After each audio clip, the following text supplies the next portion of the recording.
era 1961, había una ceremonia inaugural en la cual un presidente de la nación norteamericana estaba asumiendo el poder. Su nombre es John F. Kennedy. Y en ese discurso inaugural utilizó unas palabras que se siguen repitiendo todavía hasta nuestros tiempos. Él dijo estas palabras al dirigirse a toda la nación norteamericana: no preguntes qué es lo que la nación puede hacer por ti. Mejor pregúntate a ti mismo, ¿qué puedes hacer tú por esta nación? Yo les pregunto a ustedes en esta mañana, en este momento que me están escuchando, ¿qué podemos hacer nosotros por esta nación? Es verdad, podemos pagar nuestros impuestos, obedecer las leyes, ejercer el derecho al voto a aquellos que tienen la posibilidad de votar por candidatos políticos para el liderazgo de esta nación. Pero la pregunta va un poquito más profunda. ¿Qué realmente podemos nosotros hacer por esta nación donde nosotros vivimos? Aquí hay más de 17 países representados, por lo tanto, cuando hablo a veces de esta nación, pudiera ser un poquito ambiguo pensar, bueno, es que yo no soy de esta nación, vengo de paso, o estoy de paso, o yo no estoy aquí como ciudadano de este país. Bueno, en este momento y en este lugar, usted se encuentra aquí, por lo tanto, esta es su nación. Y usted puede hacer algo por su nación. La pregunta que le tengo, y que quiero que esa pregunta permee todo su ser en esta mañana, es: ¿qué puedo hacer yo, una humilde persona, por una nación? Si usted se cree una persona insignificante como para poder hacer algo por su nación, le animo a que la siguiente vez que un mosquito entre a la recámara de su casa, sepa lo que puede hacer una pequeñita cosita como esa dentro de la recámara donde usted está durmiendo. El zumbido, los piquetes, y se pone a pensar cómo una cosita tan pequeñita puede hacer grandes cosas y grandes estragos cuando queremos dormir la siesta o la noche, ¿cierto? No nos sintamos poca cosa, porque ciertamente si Dios ha tocado nuestra vida y nosotros somos sus hijos, sus hijas, nosotros podemos hacer algo importante para esta nación, ¿lo cree? Ante las situaciones que vive nuestro país, todo lo que enfrentamos, las amenazas que hay en esta nación no son similares a otras naciones en los países menos privilegiados como es esta nación norteamericana. Aquí no estamos constantemente en guerras civiles, aunque se ha pasado por ellas. Estamos ante amenazas terroristas constantemente y ahora las vemos más palpables cada día que pasa. Pero en muchos de los casos no estamos pasando una situación catastrófica como en otros lados, o hambres o sequías en la extensión completa de un país como el que estamos, habiendo sus regiones para que esto suceda o donde esto sucede. Pero ¿saben cuál es una de las amenazas más fuertes que esta nación enfrenta? La decadencia moral. Todos los días una familia colapsa porque transigió, porque comprometió sus valores morales. Todos los días un negocio se va a la bancarrota porque simple y sencillamente no tuvo la ética profesional que debía tener. Todos los días un joven cae moralmente porque sus principios cristianos estaban muy débiles, a pesar de haber nacido en un hogar cristiano. No, la lucha que nosotros enfrentamos es una lucha muy distinta a lo de otros países. Es una lucha que todos estamos enfrentando cada día. Es una lucha en contra de lo que Dios más quiere, que es su palabra. Ustedes y yo nos jactamos de ser personas que conocemos de la palabra del Señor. Sin embargo, nos quedamos completamente callados cuando vemos que están chocando contra los principios que creemos, las cosas que están ocurriendo en esta nación.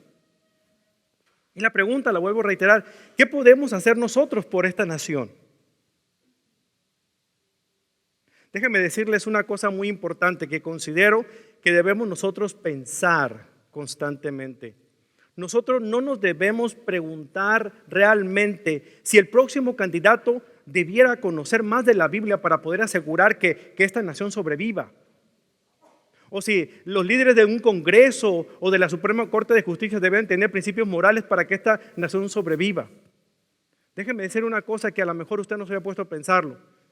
Pero la recuperación de esta nación comienza con una declaración de dependencia, específicamente de dependencia en Dios.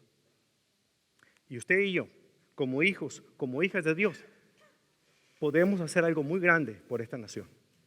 Pero tenemos que comenzar en nosotros mismos. Debemos de dejar de quejarnos, de echarle la culpa a otros de lo que nos está pasando aquí en el país. Y debemos tomar una acción más concreta con lo que ya sabemos de la palabra del Señor y empezar a creerle más a Dios en su palabra. Para comenzar a vivir de la manera como Dios espera, como su hijo, como su hija, que practique en mi hogar, que practique en mi vida lo que Él espera de mí. ¿Y qué es lo que espera de mí? ¿Qué es lo que quiere Dios que haga como parte de esta nación? Para responder a estas preguntas necesitamos nuevamente declarar dependencia en nuestro Dios.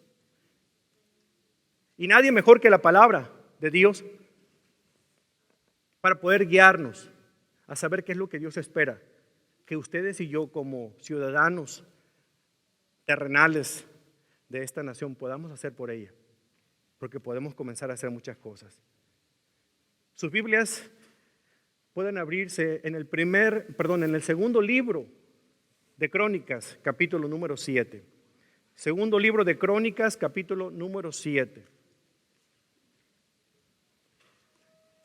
Plasmados en las páginas de este libro maravilloso que cuentan las crónicas de los reyes de Israel, se encuentran algunas cosas importantes que nosotros podemos hacer aún cuando estas palabras fueron escritas para la nación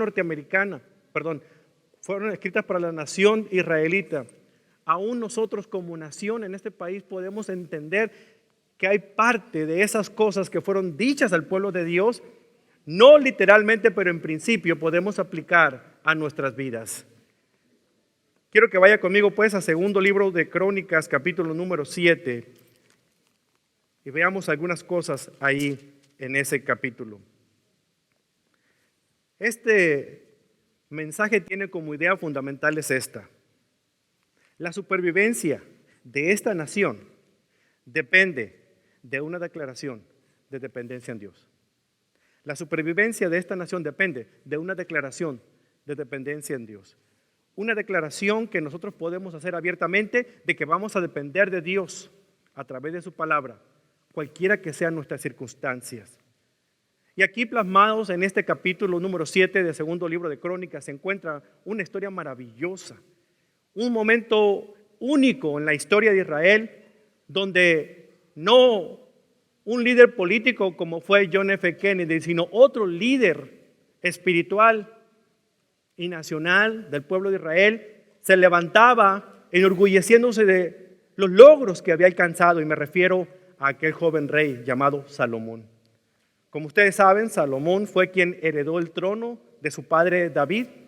Dios había prometido a David que de su descendencia siempre habría un lugar para que alguno de sus hijos ocupara el trono de Israel, siempre y cuando él caminara con Dios.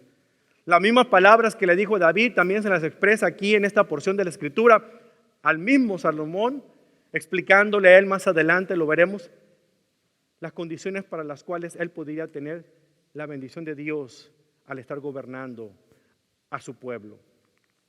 Aquí vemos dos aspectos fundamentales.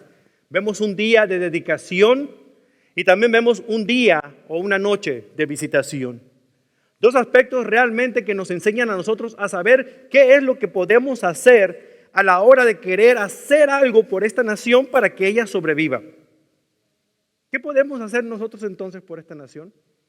Vaya conmigo a este pasaje, comenzando en el capítulo 7, y veamos un poquito acerca de la dedicación del templo de Dios, de la casa de Dios. Dice de 2 Crónicas capítulo 7, versículo 1, cuando Salomón terminó de orar, cayó fuego del cielo, que consumió los sacrificios y las ofrendas quemadas, y la gloriosa presencia del Señor llenó el templo.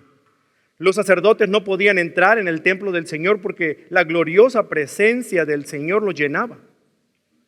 Cuando todos los israelitas vieron que el fuego descendía y que la gloriosa presencia del Señor llenaba el templo, cayeron postrados, rostro en tierra, y adoraron y alabaron al Señor diciendo: Él es bueno, su fiel amor perdura para siempre.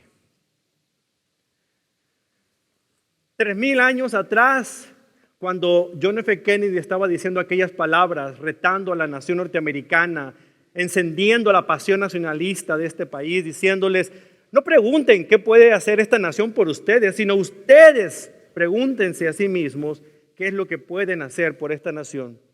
3000 años antes se levantaba otro líder haciendo cosas increíbles en un momento que considero el momento más importante de la nación israelita en aquel instante.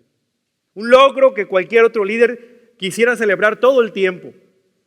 Un tiempo en el cual, después del trabajo arduo, después de tantísimas cosas que tuvieron que ocurrir para haber realizado el sueño de su padre, porque David únicamente soñó construir la casa de Dios, pero Salomón fue el que la construyó. Dios mismo se lo dijo a David de esta manera, que era su descendencia, su hijo Salomón, quien iba a construir esa casa para él.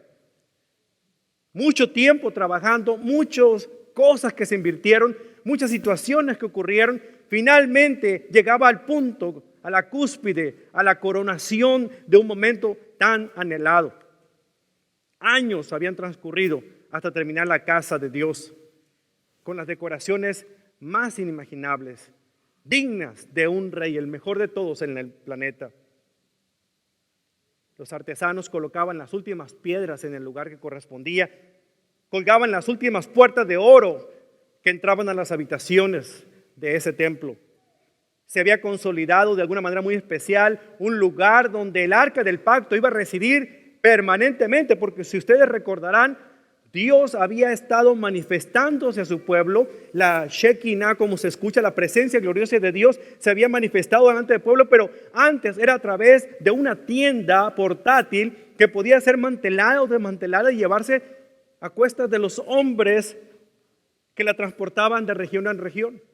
Pero por primera vez se estaba consolidando un lugar donde la morada de Dios podía quedar de manera permanente, y este era el templo que construía Salomón.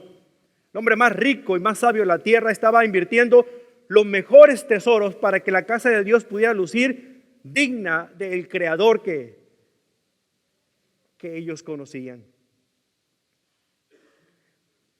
Y el momento culminante había llegado.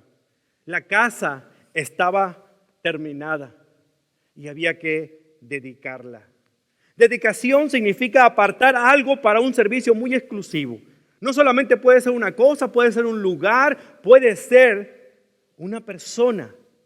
En este caso estaban apartando ese lugar para poder dedicarlo, para ofrendar sacrificios al Señor.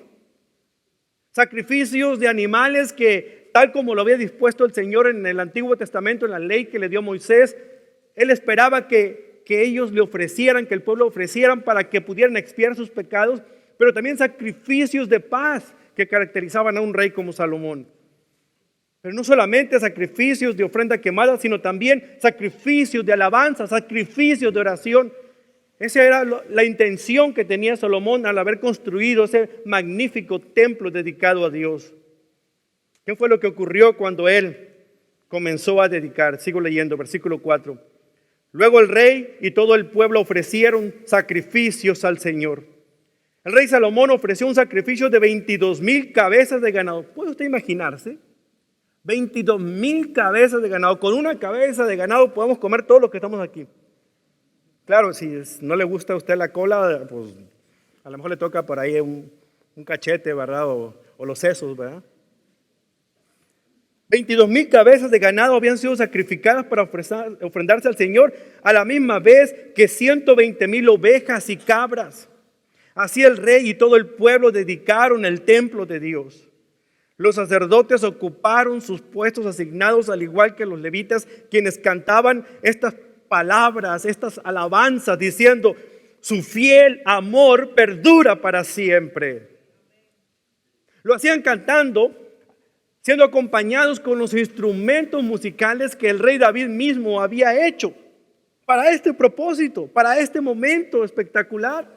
David no solamente se la pasaba entre las guerras, maniobrando a su ejército de cómo manejar mejores estrategias para derrotar al enemigo.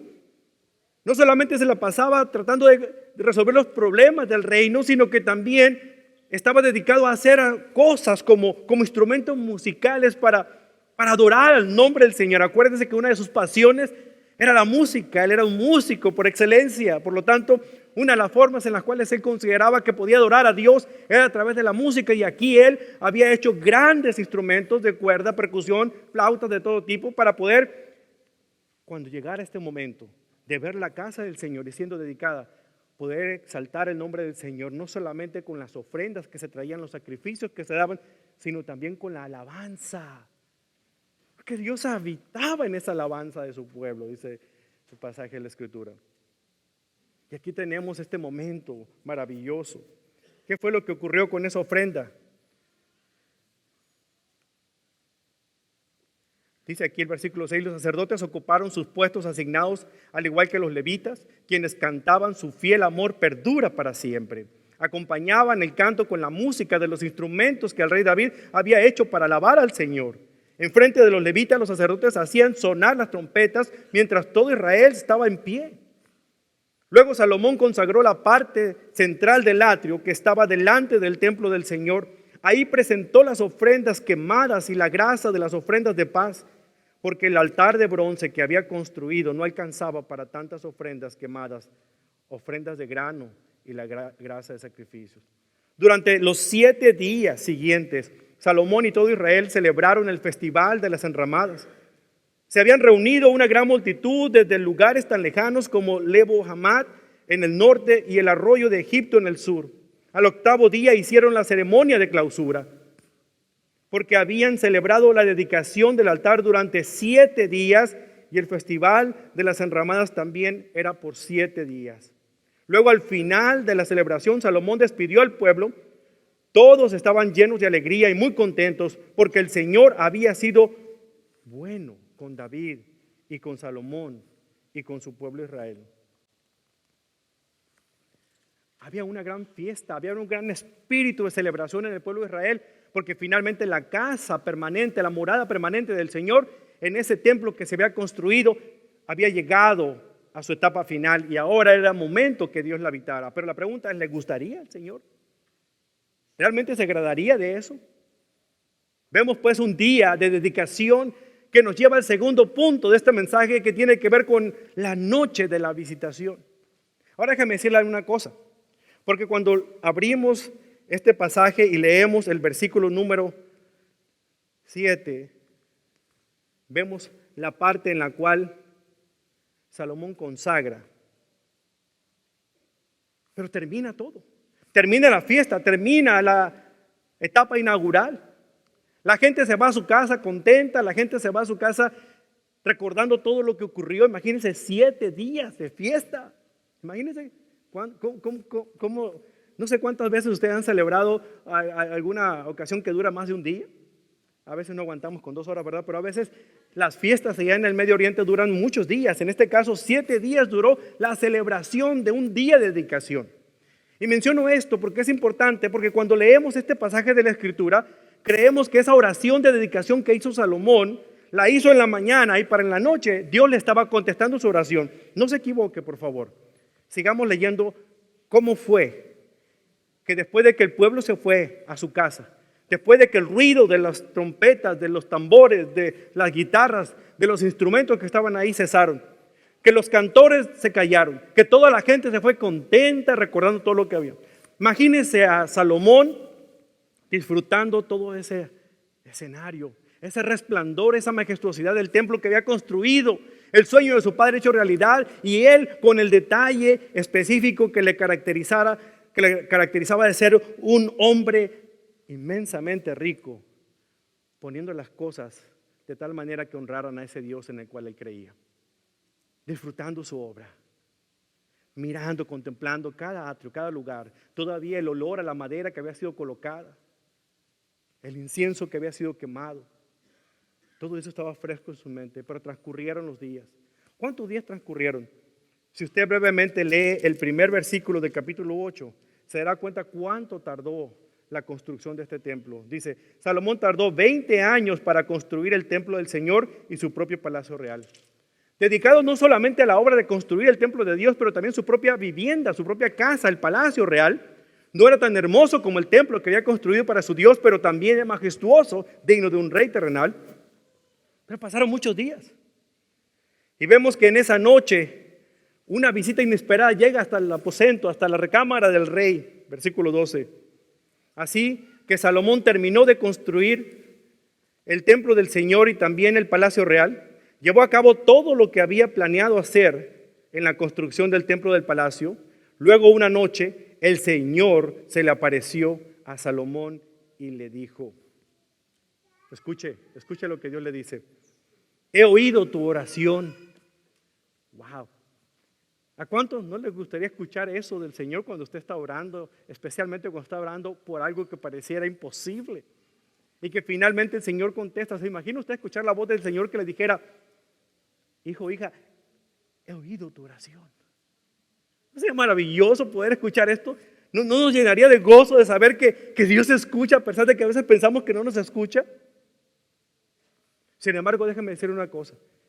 Si usted es de los que se desesperan porque está orando una, otra y otra vez por semanas y meses, déjeme decirle que transcurrieron desde el momento de la dedicación del templo del Señor a la visitación que hizo Dios a Salomón en ese lugar privado de su recámara. A lo mejor fueron meses, si no es que años, cuando Él se presentó ahí. Y usted se desespera porque apenas tiene una semana orando. ¿Qué pudo haber llegado a pensar Salomón? Había otras cosas que hacer, su mente estaba ocupada en tantos proyectos. Entre que habían terminado de dedicar el templo del Señor y este momento habían transcurrido muchas cosas y muchas cosas estaban ocurriendo en el reino. Pero esa noche el Señor hace acto de presencia y tuvo una conversación íntima. No quiso anunciarlo a nadie, no llegaron ángeles anunciando la presencia del Señor, no mandó una avanzada para que abriera camino y hubiera paz en ese lugar. No, el Señor se aparece en la intimidad, en la soledad de un rey como fue Salomón, ahí a solas hablando él como su padre hacia su hijo, como Dios hacia su líder. Y el tema de la conversación de Dios, que más que conversación era un monólogo, porque Salomón se quedó calladito nomás escuchando, y yo creo que yo haría lo mismo que él. Yo quiero que el Señor hable más, no lo quiero interrumpir, que me diga todo lo que tiene que decirme. Esa conversación, ese monólogo de Dios con Salomón en esa intimidad de su recámara redundó en tres aspectos fundamentales. Primero, en el templo de Dios. Segundo, en el pueblo de Dios. Y tercero, en el líder de Dios. Tres cosas de importancia tenía el Creador que comunicar hacia su líder en ese momento. Acerca de su casa, acerca de su pueblo y acerca de su líder. Dice el versículo número 12. He oído tu oración y he elegido este templo como el lugar para que se realicen sacrificios. Salomón, me gusta la casita que me hiciste. Un poco chica me queda, pero no importa, aquí me meto, aquí me acomodo. Me encanta, me queda, me veo en ella. Claro que la acepto, Salomón. Así como la has diseñado, me gusta. Tienes buen gusto, malos ratos, pero buen gusto. Así es que la acepto, la tomo. Me gusta la casa. La voy a llamar casa de sacrificios. ¿Por qué razón el Señor visita a Salomón? Tres aspectos fundamentales. Una, porque se estaban ofrendando sacrificios. Ya leí para ustedes hace un momento en el versículo anterior, los versículos anteriores, cuánta cantidad de animales habían sido sacrificados para honrar el nombre del Señor y la casa que llevaría su nombre. No solamente los sacrificios de animales, que dicho sea de paso, era la forma como Dios había instituido en el Antiguo Testamento a través de la ley, la forma en que el pueblo contactaría a su Dios para expiar sus pecados, para poder enmendar esos pecados a través del derramamiento de sangre. Lo vemos consumado en la muerte del Cordero de la Pascua, que es Cristo Jesús, cuando su sangre derramada hizo que finalmente aquellos que creyeran en Cristo Jesús, sus pecados serían perdonados. Eso es algo que ocurría en el Antiguo Testamento y culminó con Cristo Jesús en el Nuevo Testamento. Los sacrificios estaban recibidos, eran olor grato, una ofrenda agradable al Señor. En segundo lugar, había ofrendas especiales, ofrendas dedicadas, ofrendas de paz le llamaban. Salomón mismo había elevado esas ofrendas, quemado esos granos, esos animales para decirle al Señor que buscaban honrar su nombre, pero esperaban su paz. Y en tercer lugar, había música. Al Señor le agrada la alabanza. Le agrada cuando su pueblo de corazón, no solamente cuando cantan las canciones que le gustan a ellos, sino cuando le dicen las palabras que Dios anhela escuchar, Él recibe esa alabanza. Esos tres aspectos hicieron que Dios dejara su presencia permanente en el trono y bajara a comunicarse con su líder. Y le dijera: Salomón, me gusta esta casa. Acepto esa ofrenda. Va a ser llamada mi casa de sacrificios. Los sacrificios que se ofrendan al Señor hoy en día no son los sacrificios del Antiguo Testamento, pero un sacrificio de alabanza que el pueblo de Dios viene a traer cada vez que se reúne para decirle al Señor lo que Él es y todo lo que creemos acerca de Él. Y Él acepta eso. Cuando hablamos de la casa de Dios, primeramente, aquí en el versículo 12, encontramos que a Él le agradó esa casa. Puede ser que a veces usted esté aquí en la casa de Dios y usted está, como dicen por ahí, en todos lados menos en misa. Está aquí, pero su mente está en otro lado. Dios quiere que usted esté en este lugar contemplando su presencia, aún a pesar de la imperfección de nosotros que estamos aquí al frente, ya sea dirigiendo la alabanza o predicando su palabra o guiando en oración, que traspasemos la imperfección de los seres humanos y nos concentremos que en este lugar el Señor hace su presencia constantemente. Este lugar no tiene nada de santo porque usted no puede tocar las paredes y pensar que algo mágico va a ocurrir. Este lugar es santo porque la presencia de Dios la santifica, como santifica también nuestras vidas. La gloria del Señor llenaba el templo. El Espíritu de Dios llena el templo viviente de Dios, que es cada uno de los creyentes en Cristo Jesús. Estamos en una mejor condición que la que estaban los antiguos, porque ahora el Señor va donde quiera que nosotros vamos, pero a veces se nos olvida eso. Pero es importante ir a su palabra para que notemos de qué manera el pueblo de Israel reverenciaba y honraba a su Creador, a su Hacedor. La casa de Dios era casa de sacrificios, una casa de sacrificios de alabanza, una casa de sacrificios de oración. Pero no solamente habló acerca de la casa, habló también acerca de su propio pueblo. Aquí mismo en el versículo siguiente comienza a hablar específicamente Dios a Salomón acerca de lo que ocurriría. Porque el pueblo de Dios ya se había ido a su casa, ya habían celebrado, imagínense toda la semana comiendo fajitas y chicharrones y no sé qué tantas cosas más.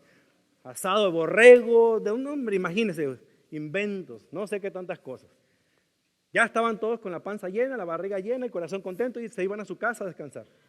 Dios sabía perfectamente que el pueblo de Israel, al irse, fácilmente se olvidaría de lo que acababan de hacer delante del Señor. Ese tiempo de dedicación pasaría únicamente a un recuerdo. ¿Por qué? Porque Dios tiene conciencia y memoria. Él sabe perfectamente lo que ocurrió en Egipto. Que no obstante que el Señor hizo el milagro maravilloso de que cruzaran el Mar Rojo, a los pocos minutos el pueblo de Israel estaba quejándose contra sus líderes porque Dios había olvidado de ellos, queriendo volver a la esclavitud de alguna otra manera. Eran personas ingratas que no se daban cuenta de que Dios estaba cuidando de ellos. Pero el problema es que no esperaban el tiempo de Dios. Querían creer en Dios a su manera. Querían manipular a Dios a que hiciera lo que ellos quisieran, lo que ellos querían. Y aquí vemos al pueblo que acaba de celebrar por 7 días y de repente Dios le dice a Salomón: mira, este pueblo va a su casa y a los pocos días se van a olvidar lo que acaba de ocurrir aquí. Así es que quiero que los prepares. Y tú, Salomón, tú eres muy sabio, yo te di sabiduría, tú sabes de lo que estoy hablando. Son ingratos. No quiero que ahora que han levantado una casa donde yo voy a hacer mi morada permanente, luego por cualquier circunstancia, por las guerras, por los problemas, por el divorcio, por lo que sea, por el fútbol, por lo que sea que vean en la tele, ya no vengan a mi casa a adorarme. Así es que voy a hacer algo. Voy a ponerlos a prueba. Voy a poner a prueba a mi pueblo para que de alguna otra manera con estas pruebas ellos puedan venir arrepentidos a confesar sus pecados, sus faltas y a volver a tener comunión conmigo. Fíjense cómo lo dice aquí en el versículo 13. Puede ser que a veces yo cierre los cielos para que no llueva, o mande langostas para que devoren las cosechas, o envíe plagas entre ustedes. ¿Se da cuenta? ¿Se da cuenta? Cómo muchas veces el apartarnos de Dios crea las enfermedades que muchas veces experimentamos, no solamente la enfermedad social, pero también hasta enfermedades físicas. ¿Se da cuenta cómo alejarse de Dios contrae muchísimas situaciones que son pruebas que de alguna manera Dios pone en nuestras vidas para que nos acerquemos a Él? Muy diferente de la teología de la prosperidad, ¿cierto? Que dicen que mientras usted pacte con Dios, no importa dónde ande ni cómo esté, el Señor lo va a bendecir. No, el Señor le está diciendo, pongo pruebas para que no se olviden de que esta es mi casa donde quiero tener comunión. Ustedes la construyeron, aquí estoy. Lo menos que espero es que vengan con sus sacrificios. Lo menos que espero es que vengan a adorarme. Lo menos que espero es que vengan a orar a mi santo nombre. Sí, Salomón, dile al pueblo que por si acaso se llegan a olvidar de todo lo que estaba ocurriendo, de lo que acaban de hacer, voy a mandar pruebas. Aquel que es el que de alguna otra manera es el dueño de todos los insectos del mundo, decide enviarlos de una sola manera para que el pueblo reaccione y se dé cuenta que aún los insectos le obedecen al Creador. Aquel que es el que hizo llover del cielo por primera vez, aquel que formó las aguas, aquel que las partió y las dividió en su lugar, aquel que las contiene en los lagos y los ríos, puede hacer que los cielos se cierren y no vuelva a llover y los ríos se sequen como en un desierto, si así es necesario para que su pueblo reaccione. Ese es el Dios que puede hacer que un ciclón como Patricia pueda pegar a una nación que necesita recordar quién es su Dios. Pero ustedes y yo no estamos ajenos a eso. Frisco no está excluido del mapa, sobre todo del mapa de la soberanía de Dios, ni mucho menos nuestra familia. De alguna otra manera las pruebas deben servir para que reaccionemos y reconozcamos que Él es Dios y nosotros necesitamos depender de Él. Ese es el Dios en el que hemos creído, hermanos. Ese es el Dios que le está diciendo a Él, quiero que mi pueblo cumpla con lo que está proponiendo. ¿Sabe usted que dedicar un lugar, más que dedicar el lugar, es dedicar a la persona que habita en ese lugar? ¿Sabe usted que cuando en esta iglesia tenemos dedicación de niños, no son los niños los que dedicamos, sino los padres mismos los que se dedican para prometer delante del Señor y delante de esta congregación de educar a sus hijos en el camino de Dios? ¿Se dan cuenta que cuando se abrió este templo y fue dedicado, no fue dedicado el edificio, sino la iglesia que dijo que aquí se juntaría para adorar el nombre santísimo del Señor? Y a veces faltamos a nuestro compromiso de estar unidos como iglesia por cualquier circunstancia, trabajo, problemas, situaciones. Preferimos estar en todos lados menos congregados para orar el santo nombre de Dios como grupo. No dejemos de congregarnos, dice el escritor de Hebreos, como algunos tienen por costumbre, y más cuando ven que el tiempo está cerca. El Señor estaba siendo claro con Salomón diciéndole, voy a enviar pruebas, pero esas pruebas, lo que yo espero es que la gente reaccione y en lugar que me echen la culpa a mí y se enojen conmigo, se acerquen nuevamente a mí para que sigan teniendo comunión conmigo. Pero si mi pueblo, dice el versículo 14, pero si mi pueblo, este pueblo al que quiero, este pueblo al que compré con sangre, pero si este pueblo realmente con las pruebas que yo envíe, reacciona y se acerca a mí, dice el versículo 14, pero si mi pueblo que lleva mi nombre se humilla y ora y busca mi rostro y se aparta de su conducta perversa. ¿Se dan cuenta? 4 cosas está diciendo el Señor. Si este pueblo que he comprado con mi sangre realmente camina en humildad, se humilla delante de mi presencia, reconociendo que ha pecado y viene y ora pidiendo perdón por sus pecados. Y si este pueblo que lleva mi nombre Espera pacientemente a que yo obre y no se me adelanta a hacer las cosas en sus propias fuerzas. Si este pueblo que lleva mi nombre, este pueblo a quien amo de todo corazón, se vuelve de sus malos caminos, de sus pecados, de sus chismes, de sus comentarios indultos, de hacer lo perverso de su corazón y se acerca a mí y cambia de actitud. Y luego le dice, si este pueblo hace estas 4 cosas, yo voy a hacer 3. Y le dice de una manera hermosa aquí en el versículo 14, yo oiré. Sí, sus oraciones van a captar mi atención. Yo oiré de donde esté. Yo oiré desde el cielo. Y no solamente voy a oír. Cuando me pidan perdón por sus pecados, voy a perdonar sus faltas. Y cuando esperen a que yo haga lo que voy a hacer en su familia, en su comunidad, en su nación, yo voy a sanar esa tierra. Mis ojos estarán abiertos y mis oídos atentos a cada oración que se eleve en este lugar. Yo doy gracias al Señor porque al menos un grupo de guerreros valientes se junta cada semana a orar por las necesidades de esta iglesia y por las necesidades que un domingo como este podamos tener, por el sermón que ustedes escuchan, por la alabanza que ustedes entonan. Y si usted quiere ser parte de ese grupo de guerreros, acérquese. ¿Dónde estás, Guillermo? Levanta tu mano. ¿Dónde está Judith? Por ahí también. Acérquese con estos hermanos y únase a esos guerreros, porque realmente son las oraciones de una nación como esta, de un pueblo de Dios como este, lo que permiten que podamos estarnos sosteniendo, lo que permite que las oraciones lleguen hasta lo alto, lo que permite que Dios, cuando hacemos estas 4 cosas, cuando realmente nos arrepentimos de nuestros pecados, cuando realmente dejamos nuestros perversos caminos, cuando nos humillamos delante del Señor, cuando hablamos, Él nos escucha, Él nos perdona. Y así como con el pueblo de Israel, promete sanar a esta iglesia, promete sanar a esta familia, promete sanar a este hombre o a esta mujer, promete sanar a esta tierra. ¿Sí? Puede que en esta nación no haya muchas personas creyentes como los había en un principio, pero Dios sigue siendo Dios.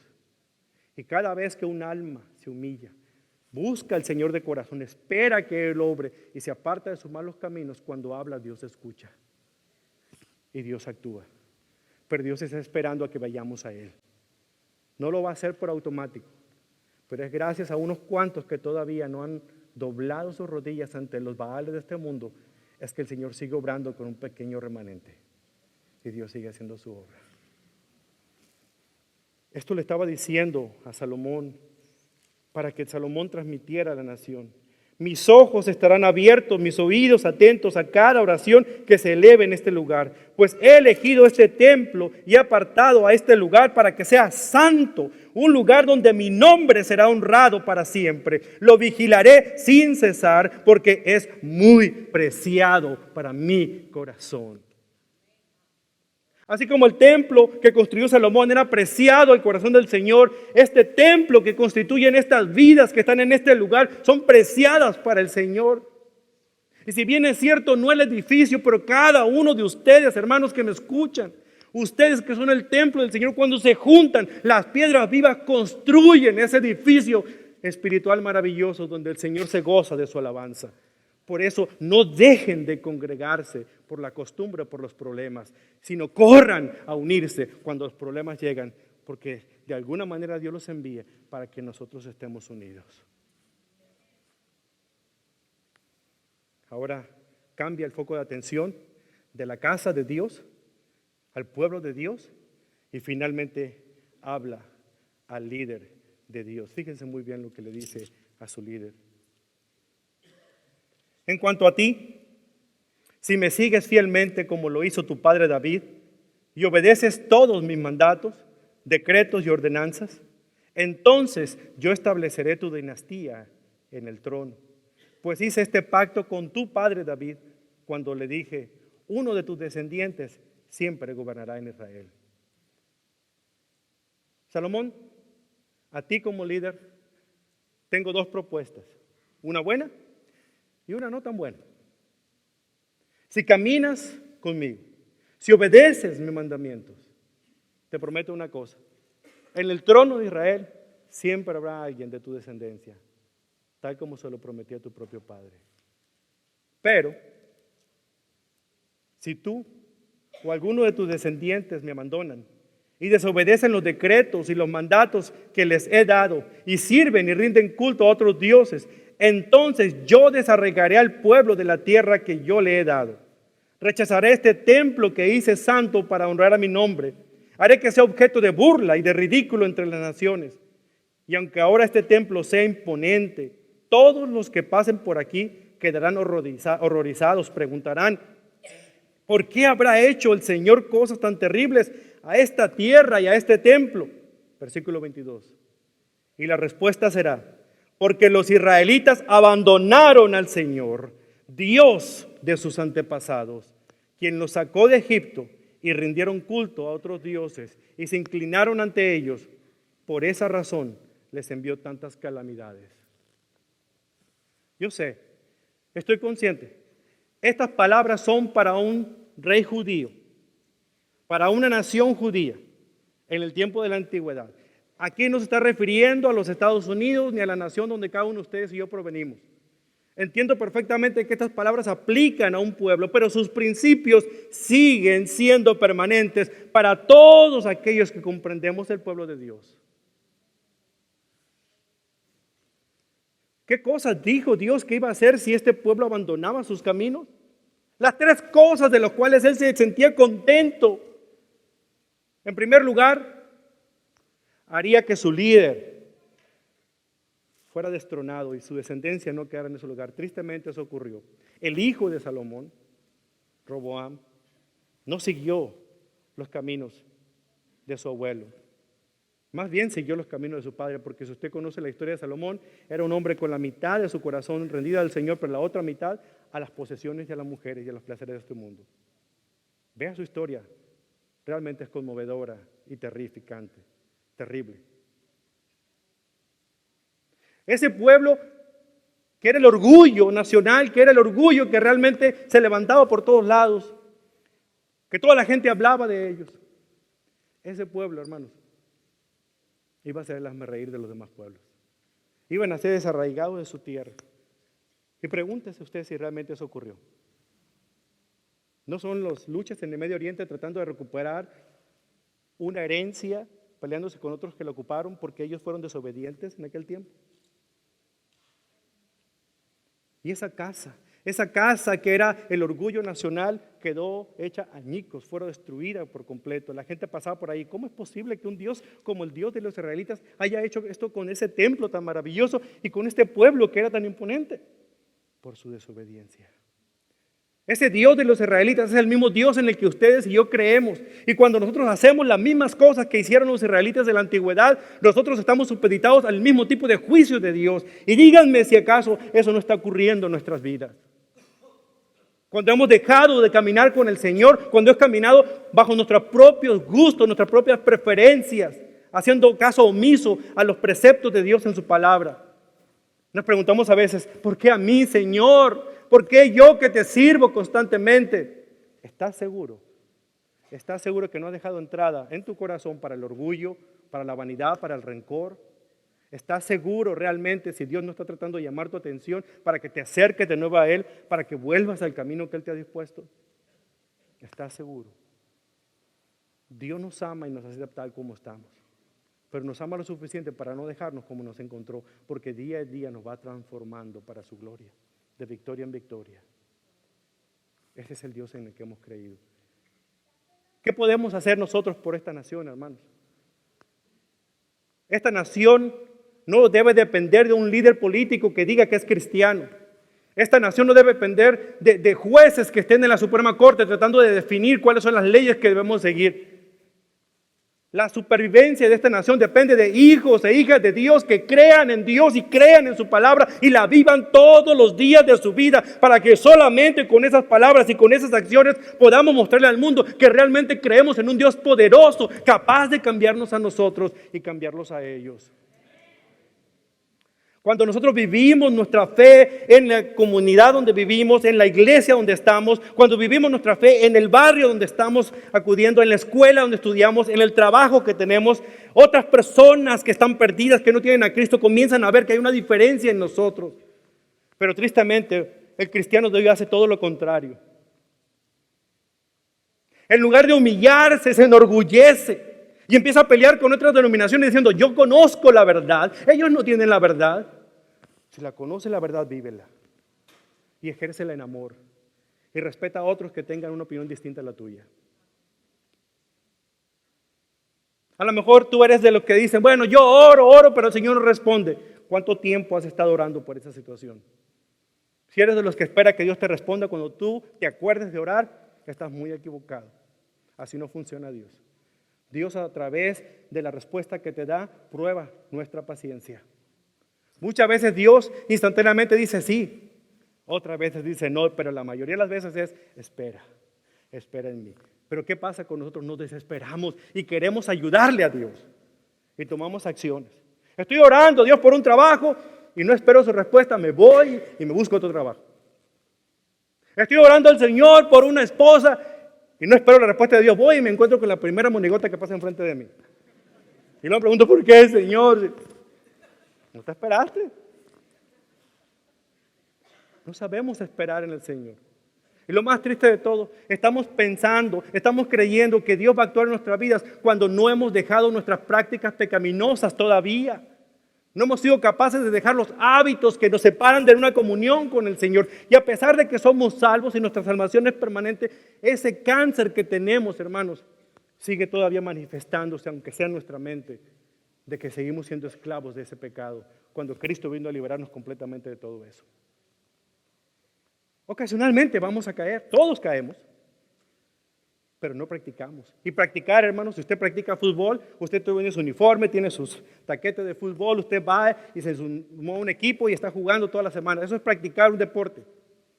No como yo que digo que sí sé jugar fútbol. Cada caída de casa, cuando me dan un puntapié, ya me salgo, pero eso no es practicar el deporte. De igual manera, practicar el pecado significa algo que se hace constantemente. Si usted no ha sido capaz de liberarse de ese problema, hay una situación difícil que usted tiene que arreglar. Porque usted no puede seguir, practica el pecado. Dicho, vamos a caer, pero ya no vamos a saborear las delicias del pecado. Porque ahora pertenecemos a alguien que nos ha rescatado. ¿Qué podemos hacer por esta nación? Quizá muchos de ustedes hayan escuchado hablar de un presidente que tuvo esta nación, Dwight Eisenhower. ¿Sabe usted que ese fue considerado uno de los grandes líderes que ha tenido esta nación? Cuando en la Segunda Guerra Mundial él salió victorioso, él era un general del ejército, él fue llamado por el pueblo el héroe nacional. De soldado del ejército se fue a ser un político reconocido y llegó a ser presidente de esta nación 2 veces. Era el favorito del pueblo. ¿Sabes dónde se caracterizaba el éxito de un líder como el general Eisenhower? En una vida centrada en Dios. No había domingo que hubiera en todo el tiempo que estuvo como presidente que él no fuera al templo a adorar a su Dios.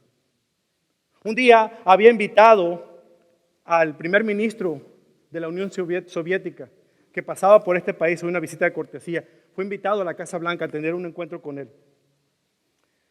Por cortesía, Eisenhower le llama por teléfono y le dice a él que si lo quiere acompañar a la iglesia. Obviamente, el primer ministro Nikolai Khrushchev le dijo, no, nos vemos en su oficina. Se molestó el primer ministro soviético porque lo hizo esperar 1:30 en la oficina oval. Finalmente él llega y le dice estas palabras al iracundo primer ministro soviético. Lo siento, yo sé que usted es un invitado distinguido en nuestro país y también en esta oficina. Tengo un respeto absoluto hacia su persona, pero es domingo y mi lugar en la mañana es adorar a mi Dios. Cada domingo ese hombre estaba ahí. Lloviera, patalearan, hubiera los conflictos en el mundo, ese hombre iba y se reunía con su iglesia a adorar al Señor. ¿Dónde estuvo la semana pasada usted? ¿Dónde estuvo la semana antepasada? ¿Realmente considera importante reunirse como iglesia para orar en nombre del Señor?